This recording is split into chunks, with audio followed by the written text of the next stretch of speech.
with Mason Van Meter. Subscribe now. What's going on, folks? As Brad Lee says, I got a real treat for you today. Do you ever watch that guy's podcast? Oh yeah, dude. Dropping bombs. Dude, I've gained more career knowledge from that in 1 month than I learned about anything like this in high school. So hats off to all the education staff out there. But guys, I got an absolute monster in this industry. Someone, me and my business partner actually brought in, funnily enough, and now we're kind of working with him. So super funny how the tables have turned. But man, Moises Santos, how are you doing, dude?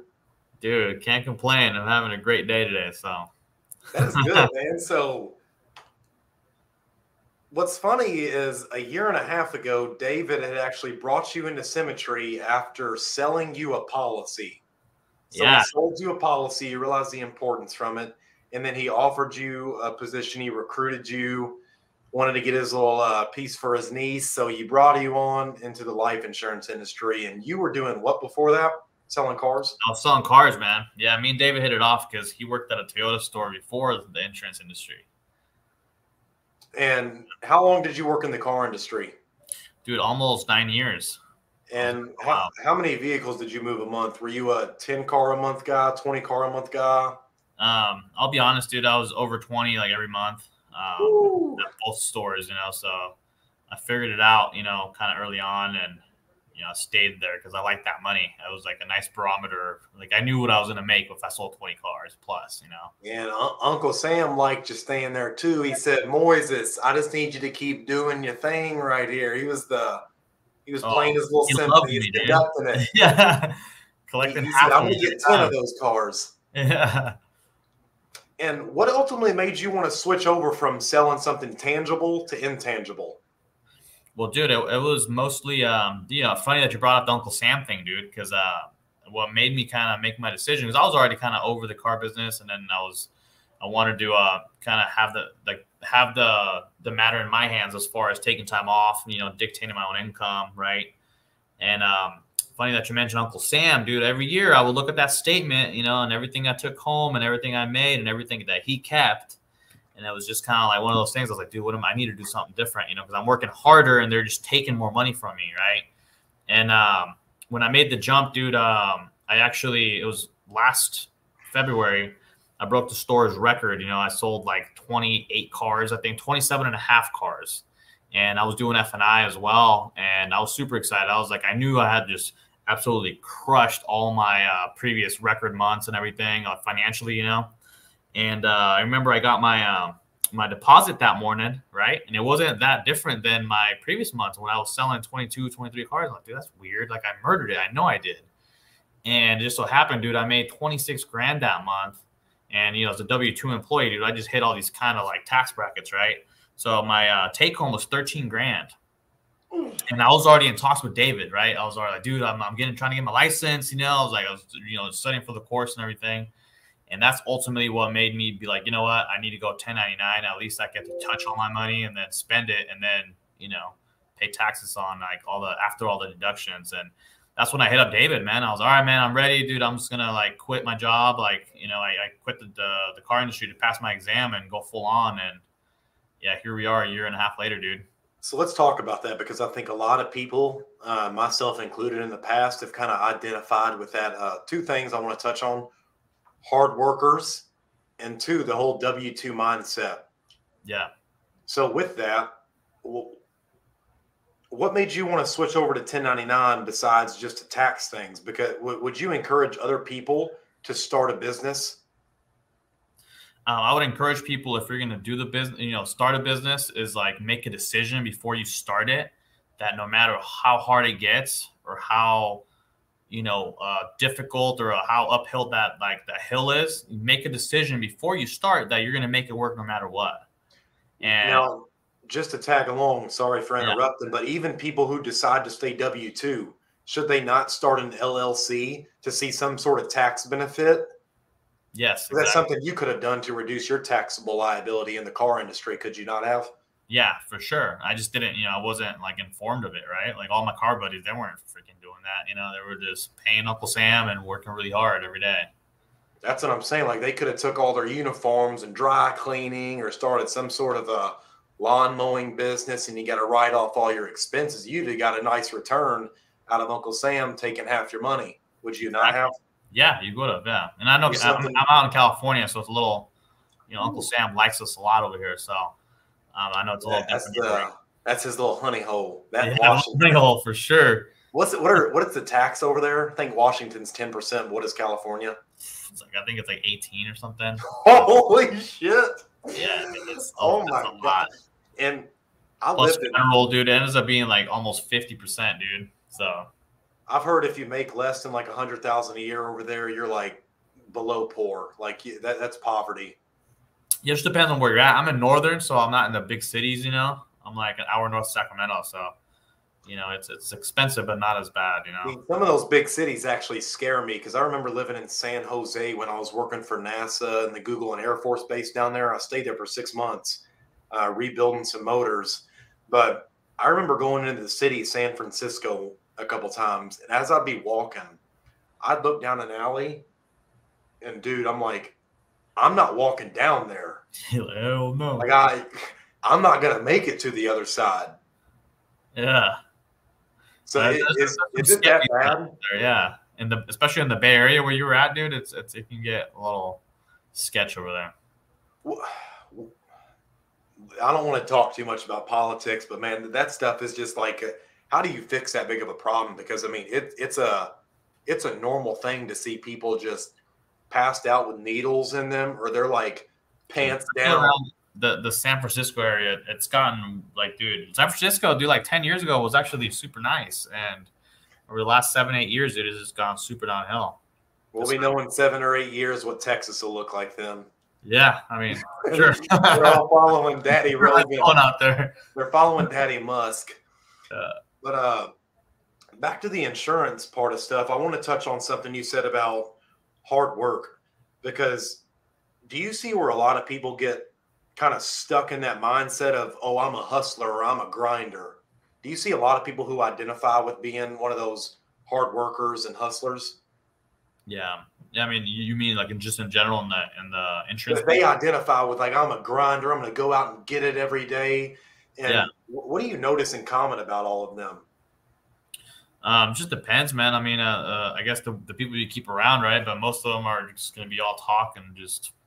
Well, not even that, but I mean, how far are they in their business life? Just looking at a pure profit standpoint, would you trade places with any of those people who identify as hustlers? I mean, they might be doing $100,000 worth of life insurance sales a month. I've seen it. Yeah, especially over where you were at. Yeah. The cash flow, but where do you ever see their business at? Because to me, it just looks like they're stuck at level 1 because they can't get out of that mindset. Like, hard work only gets you to level 1. Yeah. And hustler, that gets you to level 1. But what gets you to level 2 is not what got you to level 1. Exactly. It's like your decisions. Yeah. Okay, how do I scale this thing and start leveraging people and money? But just wanted to touch on that. So you've been in the insurance industry for less than 2 years now, correct? Yeah. Because you started like, I think, a month before me. And you made the switch from Symmetry to over to FFL. And dude, what has that done for your life? Dude, it's opened my mind, dude, to money. I look at money. There's been months where you cash flow a ton, right? Where you're like, wow, like this is like all this money just dropped in my bank account. Whereas before I was just so used to W-2 money where it was like, it looked really good on the gross paycheck, right? But the net is really what you took home. It was totally different. Just having the freedom, dude, like not like, for 9 years, I had to like beg for days off, right? I had to like freaking pull like teeth to like get more than 3 days off in a row, right? Taking vacation was like unheard of in the car business. You can't really take 2 weeks off in the car business. That's just not real. And then now I get to just get up and go wherever without checking in with anybody. I can, make money, as much money as I want on demand too, right? And then the way we get paid, I mean, everybody kind of knows in the insurance business. I mean, depending on the carrier, you can get paid 3 to 4 business days after you sell a policy. It's pretty insane, with the advancements and everything. But what it's done for me, dude, it's like it's really opened my mind to like, you know, what's out there. I've always had big dreams. I was just so stuck in the car lot world, right? Where I was just like, oh, this is as good as it's gonna get, 150 grand a year. This is it, you know? And it's like, dude, after making that for 8 years or whatever, it was just like, all right, dude, this is actually not that much money. It's enough to like live on, right? But it's not like life changing. It's gonna like provide 3-4 vacations a year and take my kids to like private school or anything like that. It was just like I needed to take it to the next level. And I saw life insurance industry to be able to be that vehicle. Started building a team. We had over like 28 writing agents. We did over 328,000. I think our best month there. So I was doing pretty decent, you know, for just starting off in the industry. And I did it all off Instagram, man. Like I recruited everybody off Instagram. That's pretty much it. I didn't really spend money into marketing, and it was just content on like reels. It was just videos, stories. That's basically how I was able to scale my insurance business. So it's pretty gnarly. It is. Most people underestimate the power of social media. Like, oh, I don't know anything about Facebook. I'm not going to waste time on that. Yeah. What would your rebuttal be to that? I mean, dude, people that are ignoring social media, it doesn't have to be just Facebook, just any social media. Like, it's not going anywhere, right? It's going to be there with us forever. There's going to be another thing, right? Now I'm like, I feel like I'm late to TikTok. TikTok is a new thing, right? Where people are building a huge brand really, really fast, way faster than Instagram, way faster than Facebook. And you have to have all of them, I feel like. I just recently started building a bunch of content on TikTok, Instagram, YouTube, Facebook. I don't have Twitter. I know I should.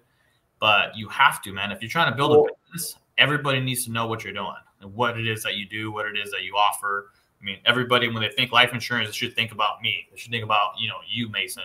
Correct. Build your personal brand up, because I don't care if you make $1 million a month. If you don't put that story out there, no one knows who the hell you are. And your story is medicine to someone else's ears.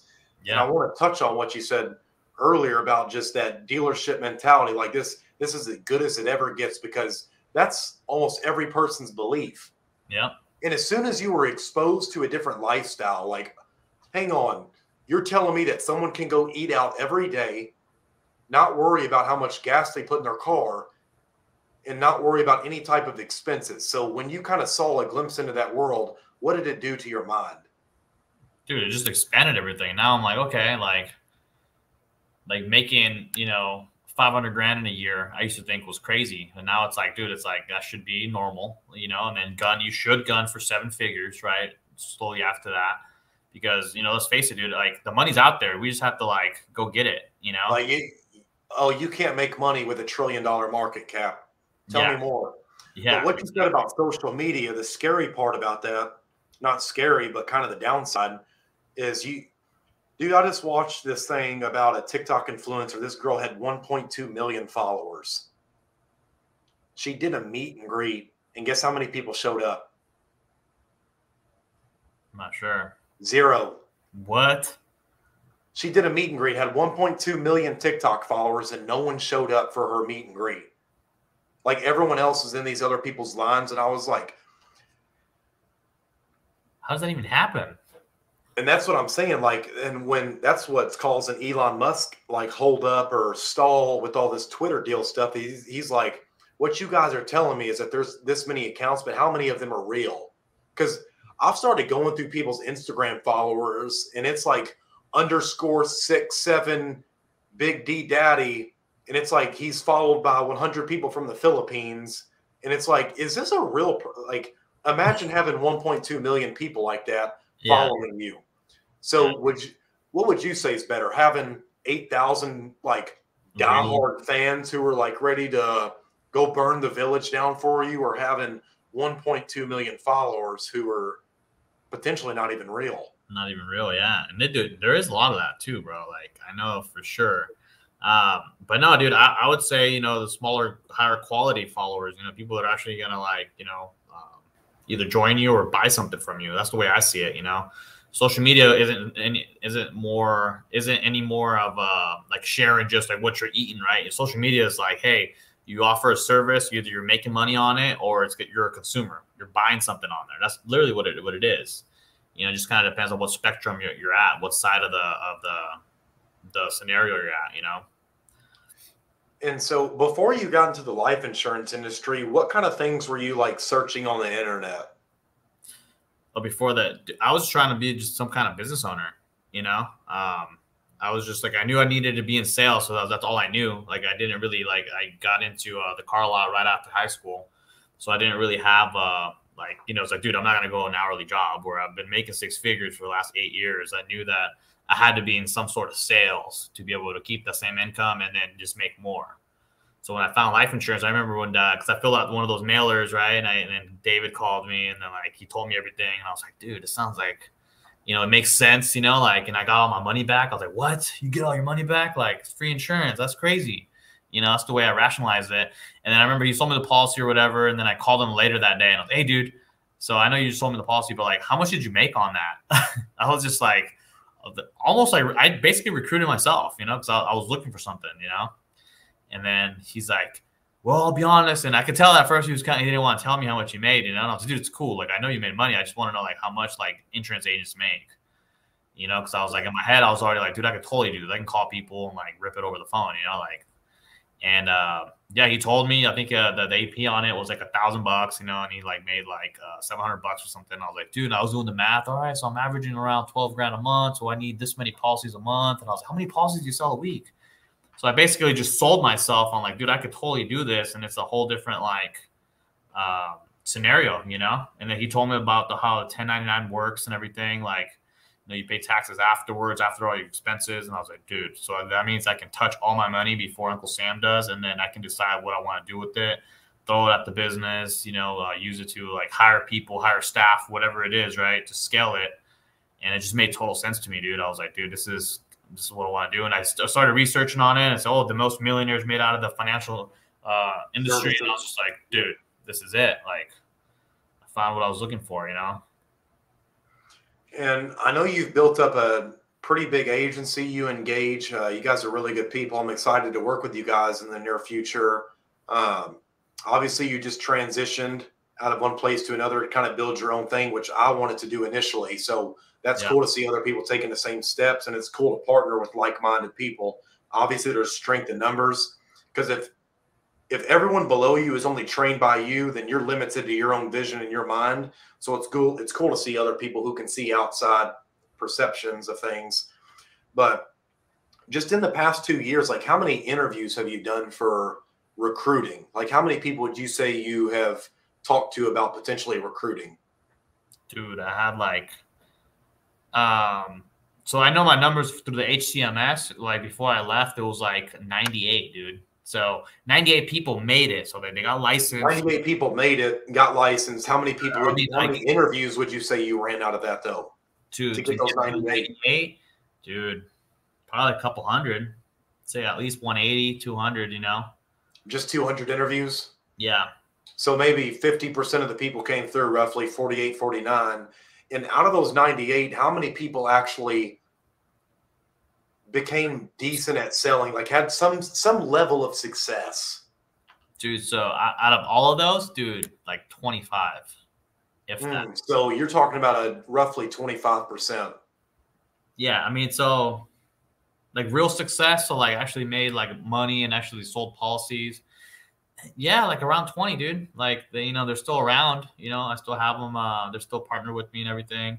Through the transition, we lost like 5, like a handful that wanted to stay behind and whatnot. But you know, other than that, yeah. And again, too, so like my approach to hiring people is totally different. You know, I was being very vocal on social media. You know, I was showing them what I was doing.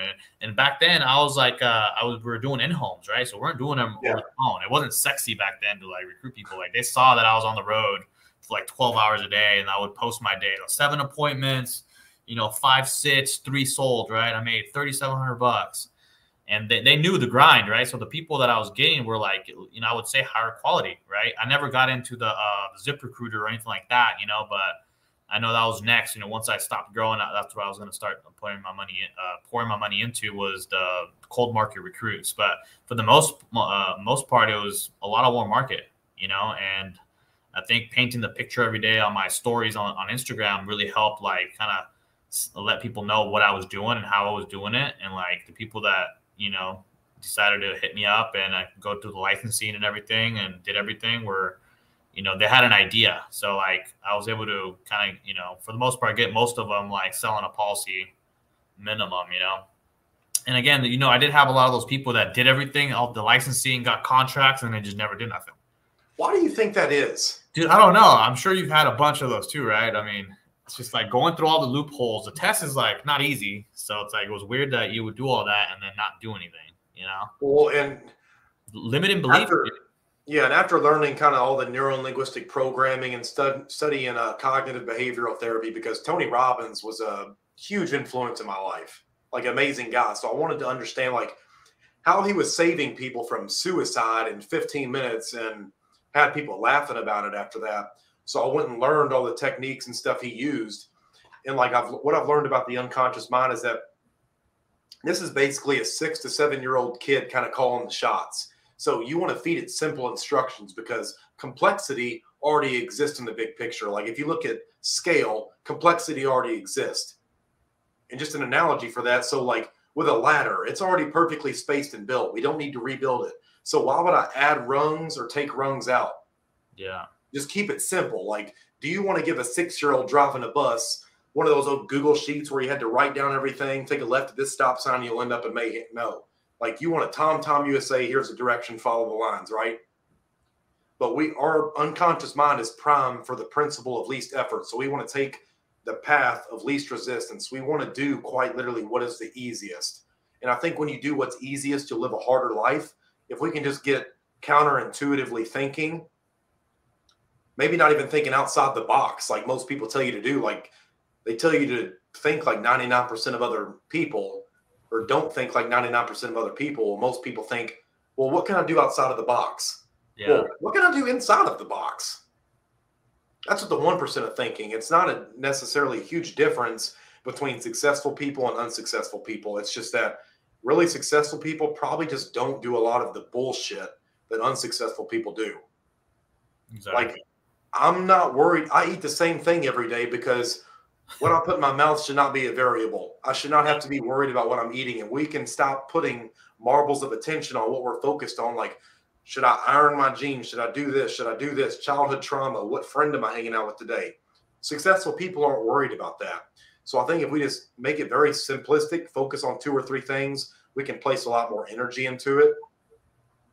And it's just hard for people to think like that, at least based on my own personal experience. Reject this if it doesn't apply to anyone watching. But out of those people who made it all the way through and started selling, what did you see with them?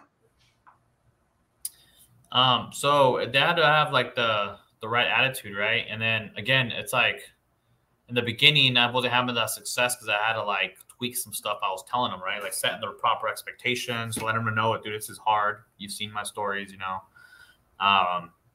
and then setting them up right toward like, hey, if you stick with this, like most people quit in the first year, like, are you going to make a choice to like be, the 92% that quit? Or are you going to be the 8% that sticks it out and makes this work no matter how hard it gets? Because if you make it past 12 months, I mean, you start getting all that back end money, right? And you're just never going to quit. Like, why would you, right? So I started doing that towards like the last 6 months of my career, just setting the proper expectations. And so I've been seeing a huge difference in that, like setting them up right, like almost scaring them right before they even start. And in the beginning, like I think most people do this mistake when they start the industry, like, oh my God, it's so easy. Look at all this money, right? And it's like, you get people launched in there, like you don't set them up right, and then they just totally flop because you made it sound like it was easy, and they totally aren't here anymore, So out of the people that are still here, I think they believe in my vision. They believed in the leadership with me and then Gage and, our leaders over there. We're all young, right? We're all in our 20s and like, early 30s. Like you mentioned earlier, we're all on the same mission. We want more for ourselves. We want freedom. We want to be able to say that, we did everything we could to create generational wealth and not settle for something small, right? So a lot of my guys now that are here at the office, they all believe in that same thing, man. They all believe in the vision that if we keep at it, that it's going to be real worth it, down the line. And just kind of being an entrepreneur now, what are some of the things that you've had to give up in order to progress your vision further? Dude. Like because these are the things that I don't ever hear on podcasts or interviews. And I like to be the first one to kind of break that, because no one's ever talked about like, yeah, I used to have a porn addiction, or I was suicidal. Like, no one wants to talk about real shit. So what are some of the things that you've had to give up, or actually like, hey, like I've got to deal with this shit so I can get on with my life and my business? Yeah, dude. A lot of it was my social life, dude. I had to sit down with my partner and tell her like, hey, you know, like, what do you think? I'm going to do this. And I think the next 2 or 3 years could really change our life if we put my head down and we just sacrifice parties. We sacrifice get together. I literally have like said no to everything, man, and put like everything into this thing, right? Working 10-hour days, 12-hour days, however long. And I usually just take Sundays off. And I've done it before where I'm, you know, I take a Saturday off here and there, and it's like, it just feels weird. It throws me off tilt, right? Just because I just want to get to where I want to get so bad. But yeah, that's like you mentioned before, like nobody talks about the stuff you have to give up. Those are early nights, early mornings, late nights sometimes. Sometimes you have those days where you don't want to get out of bed, but you have to anyways, right? Those are the big sacrifices that a lot of people aren't willing to do, man. A lot of people aren't willing to say no to certain things, right? And just put it all back, right? Like the cash flow, put it all back into staff. Big sacrifices that I didn't have before. I was also used to having, you know, a bunch of money in the bank, right? And just, all right, I have this nest egg, right? And now it's like we're doubling down, you know, when that nest egg is getting thin, we're throwing it all back into the business, because we know every time you throw $1,000 at it, you're going to get 6, 7, 8 grand back, right? Big sacrifices is just that's pretty much the majority of it that I sacrificed was friends and family, you know, for the whole last year and a half, saying no to everybody, and then just battling with my own limiting beliefs, right? Because I live in a small town. Like a lot of people thought I was crazy for doing what I was doing, right? People think that, you know, everything I was doing on social media was weird. It's very uncomfortable, you know, posting like money, posting like my journey, right? I've never done anything like that. On the car lot, I never even posted anything. I never even used my Instagram, dude. It was like so new. So I remember like using my Instagram to like talk about what I was doing, because that's what we were taught at our practice company, right? They're like, dude, like blog everything. So it's one of the things, you know, that I do. I do want to give like credit to my practice company. They taught us how to market very well on our socials. But yeah, the biggest sacrifice was just basically, again, just like telling everybody else that I couldn't hang out. You know, I was focused. I can't go to your birthday. Do you see a problem with cutting off friends or family? No, dude, I thought it was necessary. See, a lot of people have that misconception. I know that I used to think like, well, this and that, my mom's going to be, well, like your loyalty to yourself matters more than anything else. Like if I can't be loyal to myself or put myself first, I can never help anybody else. And I think that is a huge misconception or trap that people get in, because I think loyalty is skewed in the life insurance industry. Yeah. Like, well, my upline said this and he's trying to guilt trip me. Do you care more about what they think about you, or do you care more about how you feel about yourself? Because your family or friends aren't even willing to put themselves in the same position you are. They don't know how you feel. They don't know what it's like to start up that business. So they really have no depth of knowledge or understanding about what you're even going through. Exactly. So their support has always been kind of irrelevant to me anyways, until they started seeing success. Then it's like, well, I'm so glad this worked out for you. Like, dude, well, yeah. Your opinion lost relevance to me years ago. But what you talked about a while ago, people not reinvesting it back into their business. Something as simple as taking that money and buying a vacation. Do you think taking a vacation in the first year is a mistake for a new agent? Oh, hell yeah. Why is that? Dude, just throw you off rhythm, you know? Just not only that, dude, because, you know, especially when you're starting off, like you're new, there's chargebacks, right? You know, it's like you hear all these stories. I never did it personally, but I saw other people doing it and they came back, dude, and it was just a huge stress that they just put themselves through, right?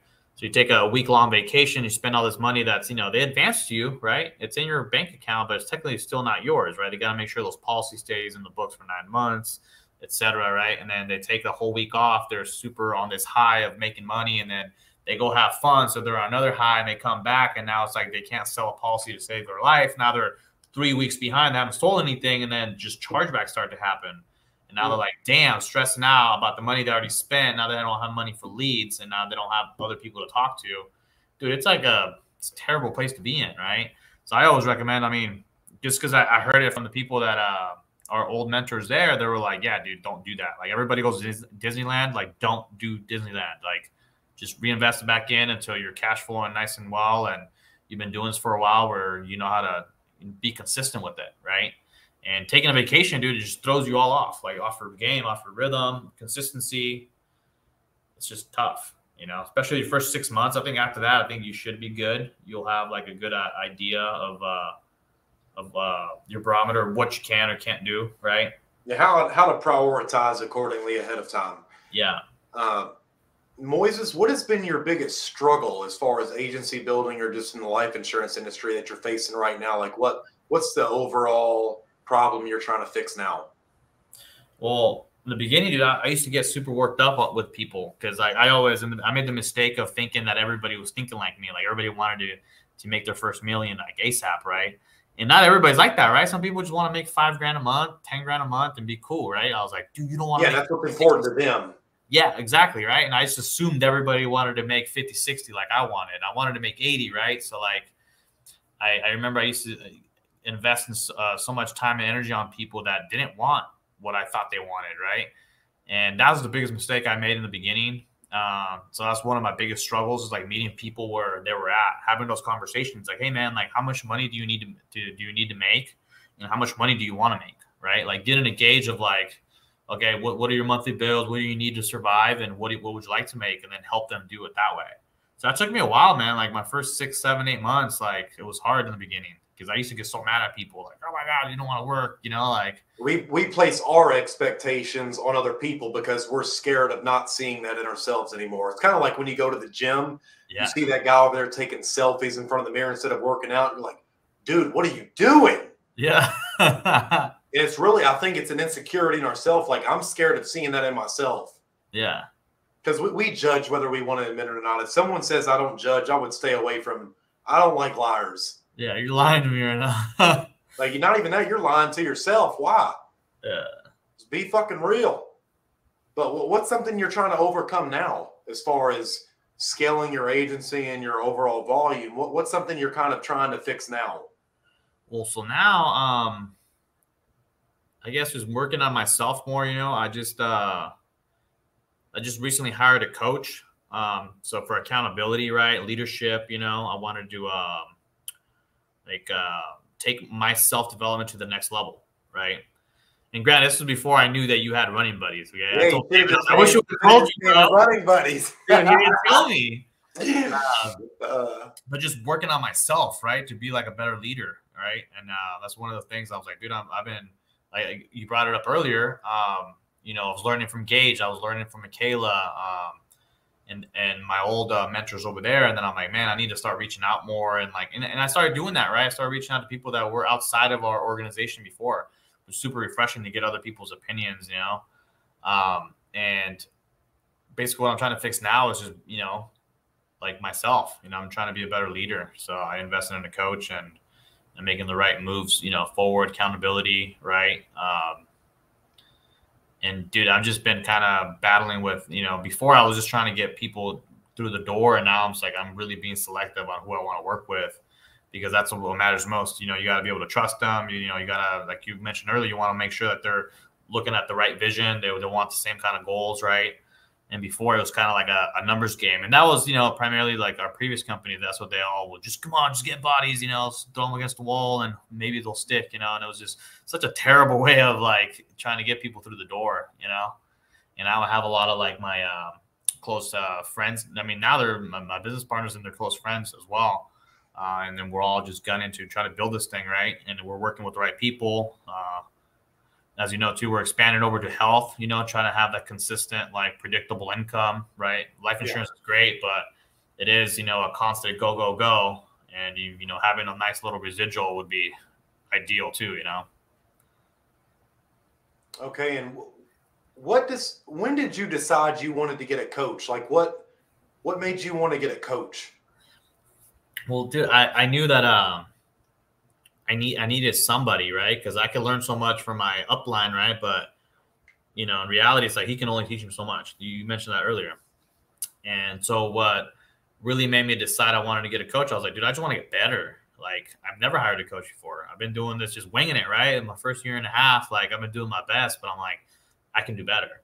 I need help. So I had to like put my ego down, right? My ego aside and be like, dude, I need to go look at this. And it was funny. My nephew, he's been an entrepreneur like 3 years longer than me. And he's like 5 years younger than me, right? So he started like a marketing company, and he's like, dude, he built the whole company on his own. Like, I applaud him for that. And he was the one, again, I put my ego down. I listened to my 25-year-old nephew. I'm 30. And I listened to him, and he's like, dude, like when I hired a coach, it was just like, and I was like, dude, that's not a bad idea. So he recommended somebody, and then it was a whole group. And it's like, I don't know if you guys have ever heard of him, but it's Wake Up Wealthy. That's with Brody Kern, a lot of big guys in the crypto world and sales world. But so I hit them up, and then it's been only like, I think we just broke 2 weeks. So, I'm fairly Is it group based or one-on-one? Yeah, it's one-on-one coaching. There's a bunch of coaches on there, and then it's like a group. We have like a Slack channel where we hold each other accountable. We have like morning rituals, like business non-negotiables, personal life non-negotiables, and we got to keep track of everything we do. And even when we don't do certain things, we got to own up to them too. But yeah, it's been good, man. It's just like trying to get better and become a better leader, and just kind of get out of my own way. I think we all kind of do that as well, right? It's like we got to be able to see past that and know that, yeah, we do these things where we avoid the work or we don't get the stuff done that we know we should get done, right? I think it's a very normal thing for people, and that's primarily why I signed up for it, just so I can be more aligned with my business. And I wanted to pay for speed, dude. I mean, I wanted to figure this out fastest way possible, and I think hiring a coach is definitely. And that's what I wanted to touch on, the importance of getting a coach, because what something is going to cost you if you don't is your time. It's going to take you 12 months to learn something that you could have learned in 2 weeks if you would have just gave somebody what they were worth for learning in the first place. And you're buying more than what they've learned because you're buying their mistakes as well. Yep. There's billions of mistakes you can make. Dude, worth all the money. Every time when they broke it down to me like that, I'm like, dude, hell yeah. Like, where do I sign? Like, how much did you pay for theirs? It was $5,000. You know how much mine is? Nuh-uh. 16. 16,000? Nice. I've had 2 people not want to go through it. Then I gave one person their money back because it was just like they didn't even know how to swing a baseball bat pretty much. Like, okay, you got to at least learn to pick it up and swing. Because I can't, regardless of how much money you're giving me, I'm not going to worry about babysitting you. And then, because I make a guarantee, like if you don't see value in the first week, I'll give you your money back, no questions asked, and coach you for free for the remainder of the program. Damn. But it's at that point, like no one else is doing what I'm doing in the space. I mean, when you've got a 21-year-old kid call you like, dude, I'm writing $25,000 a week now. You're like, oh, okay.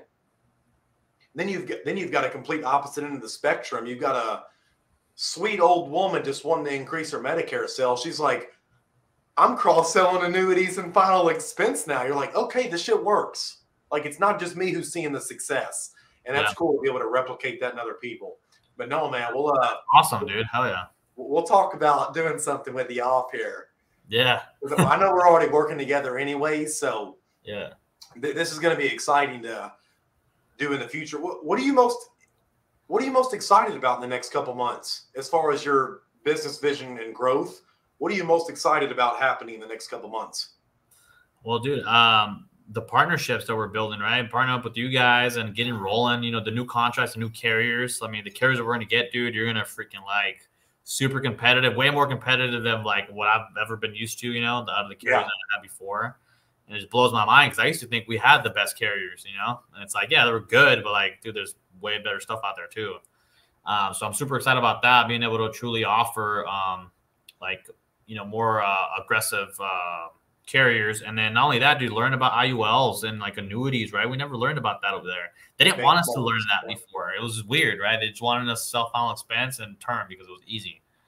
But there's so much money and so much value in being able to offer IULs and annuities, right? Especially right now with the market going crazy, dude, annuities should be like, we should be slanging the crap out of those because people are losing tons of money in the market, right?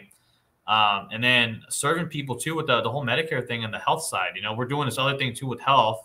We're doing Medicare, and then we're doing people under over 18 and under 64 as well. So I'm excited about that. That's like residual income too. And I'm excited to be able to have predictable income that we can, you know, build up pretty fast here with the right marketing. But yeah, that's what I'm most excited about, man. Having more stable income as opposed to having to be on that hamster wheel, right? We were talking about the hamster wheel before, where because I was selling final expense before. So I was like, dude, if you hop off that hamster wheel, like, dude, you're falling behind fast. So you had to constantly go on there because, you know, I'm sure you've experienced this too. Like final expense, there's a lot of chargebacks, you know? Correct. Well, that's something I actually got really good at, was preventing those from even happening, because that's the difference between someone who can just close somebody and a good salesperson. Like, everyone identifies with being, I'm a closer. Like, yeah. Why? In what world is that good? That means nothing in the insurance world. Like, you're a collector. Yeah. Like, you're just a product pusher. Okay, let's just collect this money and I'll give it back to you next month. Like, a good salesperson knows every time that person calls with a question about the policy, you got to sell them again on why they got it. Yeah. Like, it's a never-ending process. And it's not even about selling them, but can you just build a good relationship with them? Because maybe they don't want to buy right now. Or maybe they've got good insurance through work and they can't afford it. But guess who, when they do get some money or a pay raise, who they're going to go to because you built up trust and an actual relationship with them. And they like you, you know? Correct. Like, the goal is not to fucking sell them. It's to help them make informed decisions and quite literally build a relationship with them. Yeah. So, dude, I appreciate your time. Let's wrap this up. If you had one solid piece of advice to tell a new life insurance agent come into this industry, whether they have experience or not, what does their focus need to be on? That way they don't get burned. The focus would be the schedule, man. Find a schedule and stick to it. I know you said only one, but number two, dude, like, don't listen to people around you that haven't done what you're trying to do.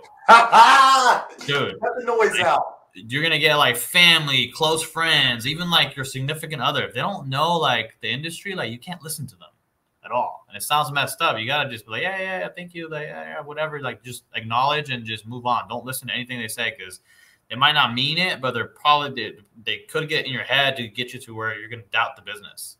Correct. And that's why I will never listen to someone explain to me why they cannot do something, because they might literally influence me. Yeah. 90% of our thinking is not ours. That's proven. Yeah. It's a plague, dude. So once it's in there, it's like you can't, you know. So yeah, we fall back to these patterns. Like, in times of comfort and fear, like, you're always going to fall back to your level of training. Yeah. So yeah, don't take advice from anybody you wouldn't trade places with, or don't know how to get where you want to go. But dude, Moises, thank you so much for jumping on here with me, dude. I'm so fucking excited about working with you in the future and starting all that stuff up. It could be a good partnership.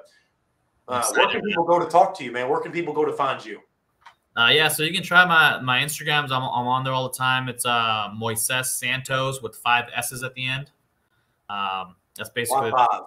Yeah, 5, or get my email, moisess@allaboveagency.com. All right, I'll post that stuff in the description, man. Oh, yeah. If you guys like this, found it valuable, please send it to a friend, share it with a fellow life insurance agent, and make sure you drop a subscription to the channel. So thank you, Moises. We'll talk more about getting you into running buddies. Awesome. Thanks, guys. Awesome, man. Thanks, guys. Have a great one.